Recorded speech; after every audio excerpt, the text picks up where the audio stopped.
Alright guys, welcome back to another episode of Treasured Lawn. So you guys are thinking about doing a dethatch for your lawn today. Dethatching is great because it's a wonderful process to help your lawn really thrive and grow. But what dethatching does is it removes a lot of debris underneath your lawn that helps your lawn breathe, it gets it water, and it gets it nutrients. All three things are very important to your lawn to help it grow and stay healthy. If too much stuff starts to build up on your lawn, you start to kind of suffocate your lawn. It starts to, draw back on you and starts to kind of get stressed out. So dethatching is great because it pulls up all that material. We're going to go over a couple of mistakes that a lot of homeowners make that you can avoid today so your lawn thrives in the future. All right, so we're going to jump into the first mistake right now. Okay, so that first mistake is using the wrong equipment. I've seen people use just a regular garden rake before. That's not going to help you in this situation. It's not what you want to use. It's going to end up ripping out your lawn, ripping out the blades of grass, and it's not going to help out your lawn at all. It's not getting into that thatch layer. So what you want to use is something called a dethatching rake. If you have a small space, this is a great piece of equipment that you can use. It's small enough to use and you can kind of do it yourself in small spaces. I'm talking maybe 100 to 200 square feet, nothing big.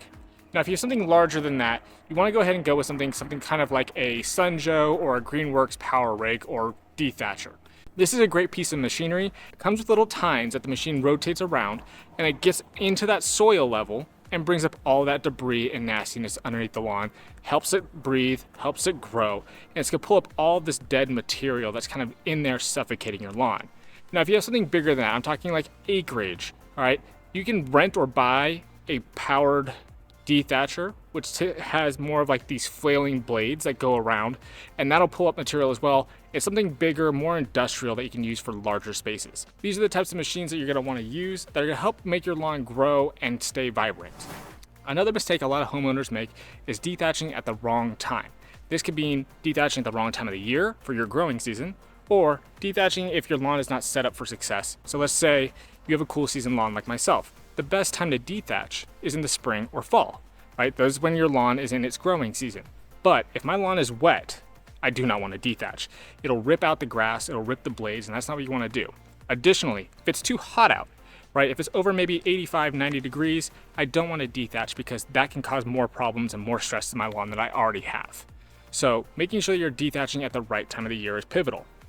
If you have a warm season lawn, the best time to dethatch is in the summer, right? Because that is your lawn's growing season. So making sure that you're picking out the right time to do that dethatching project is key to keeping your lawn healthy and green. Another mistake that a lot of homeowners make is not making sure that their lawn is set up to be dethatched, right?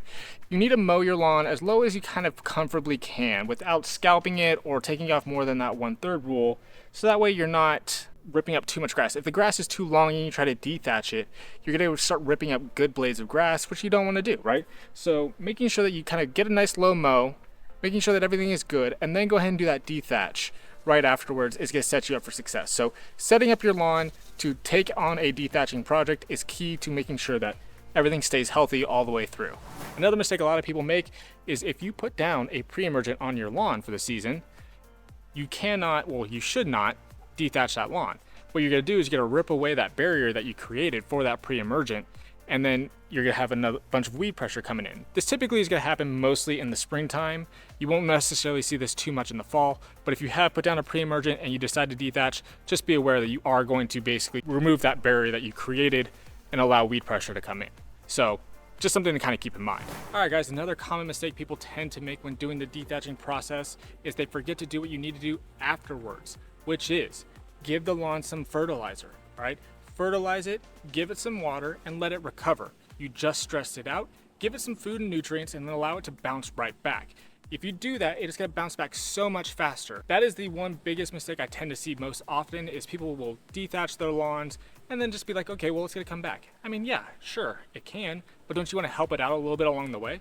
So make sure if you dethatch your lawn, you're giving it the nutrients and love that it needs afterwards to bounce right back. There's a couple different ways you can do it. You can do a spray application of fertilizer. You can throw down a granular fertilizer. It's really up to you, whatever you're most comfortable with, but just make sure that you're giving the lawn some nutrients after you've just stressed it out a little bit, all right? It's like when you go to the gym, right? You go to the gym, what do you do afterwards? You have a protein shake. That's what your lawn needs. It just needs a nice little lawn protein shake. Give it some fertilizer, give it some love, watch it bounce back. Alright guys, so those are some of the most common dethatching mistakes I do see homeowners making on their lawns. If you avoid all these mistakes, you'll have a nice green lawn in no time. It's gonna bounce right back after all that stress you just put it through and look like the best lawn on the block. If you guys enjoyed the video today, please make sure you smash that like and subscribe button down below. Alright, and as always, I got nothing else for you, so I'm gonna see you guys on the next one.